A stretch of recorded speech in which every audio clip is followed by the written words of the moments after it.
first 100 days, first of all, we're opening the accounts of Lagos so it's transparent and everybody has access to understand how the money and the Commonwealth of Lagos is being spent. On top of that, we're going to create benchmarks so that for every price point, for everything that is supposed to be procured, there is a benchmark for how much that thing should cost. Now, when I say we set benchmarks, we have surveys on the marketplace where we can put a unit price for each of these things and then benchmark it so that if someone is trying to steal money or inflate budgets numbers, that will not be the case. So we conserve more in terms of our Commonwealth, and that will then be used to spend on education, on healthcare, on inner roads and drainage systems to uplift and benefit the quality of life of Lagosians. 100%. There are things that you can talk about in public. So for instance, when I wanted to do my affirmation into the ADC, thugs and police came in hand in hand and disrupted and destroyed the whole place. So that was seen in front. The media was there, all the major TV stations were there, so that was able to be seen globally. But there are other little things, sabotage of business, relationships, efforts to get you to agree to step aside or to compromise you and things like that. So yeah, certainly there are constantly challenges and challenges that are put in the way to change our focus and get us off our path. I think when people think about that or have that question, they should look at the person's antecedents. I started my short political journey since 2016. I started in the COA party. From the COA party, I joined the PDP where I ran for Senate of Lagos West and then built structures to run in the PDP. Fortunately, agreements were broken, so I went to the Labour Party where I ran for governor.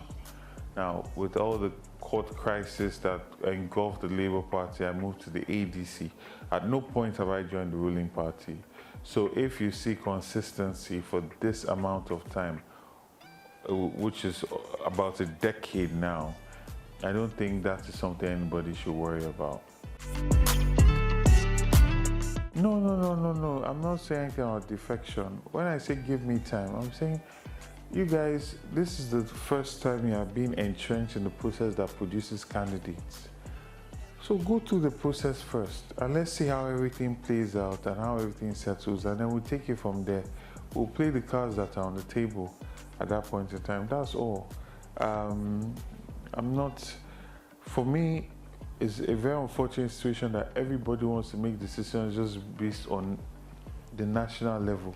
Nobody that's talking cares about what is going on in Lagos or how Lagos politics works or the success of the coalition in Lagos or what we have been able to achieve in Lagos. Nobody cares. Nobody's interested in doing any research. Nobody's interested to understand, okay, this will all happen in 2023. These are the things we put in place to avoid that happening again. A lot of people that are involved in this uproar, they are so concerned is what is happening at the top. And all of us agree to be in this thing together, right? We all agree to be in this thing together. That they failed at the top to come to an understanding and agreement does not mean that we should just abandon everything, all the work that we've done at the state level to be able to make gains on what we achieved in 2023 and ensure that we don't make the same mistakes again and ensure we have a broader coalition so that everybody feels as a part of it to go into the next election. So that was it. I just said it's still early days. People are buying forms, people doing their convention. Let the process be finalized and then from there we'll take it. I considered everything. This was one of the hardest decisions I've had to make. It's not even one of the hardest decisions I've had to make in my political career. And people also underestimate personal relationships. I'm not a person that was campaigning in 2023, then I went to sleep after. I've been working very hard, building personal relationships on ground across the state. So I am very concerned that people feel a certain way, and I said to them that I'm committed. I'm not involved in any negative campaign. After all of us were all in the same party, same coalition together, building it, and we hoped that we'll be able to put out only one opposition member, because all of us agreed that if we do this separately, the chances that we'll lose are very high. A lot of people are not giving consideration to what we are going to face in a national election. So yes, it's of great concern, and I feel that, but I'm also very confident in what we have built.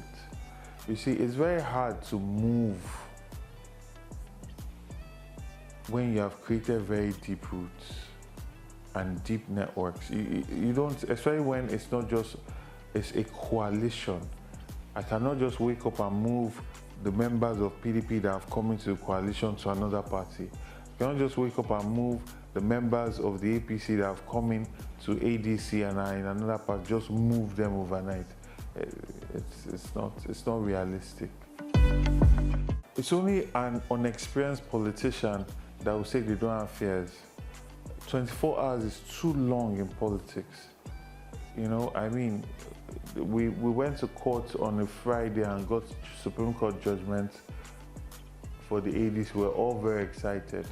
In less than 24, 48 hours, we saw that a major component of our coalition had left to another party. So it's, for 24 to 48 hours is too long in politics. So we are hoping for the best, and we're going to work to ensure that we emerge as a candidate of the party. By working, campaigning, they've done all the work for us. They've provided very poor governance that demolishing everywhere in Lagos State is like it's a sin to be poor, or it's a sin not to be able to provide for yourself, or to even just be going through hard times. Right? Look at how many children and how many young men are now made homeless. And tomorrow they'll be calling them thugs, calling them agberos. Now they no longer have places to stay. So where are they sleeping? They're sleeping on the roadside. And then when you don't have a place to stay, obviously start creating a nuisance for other citizens and other members of society.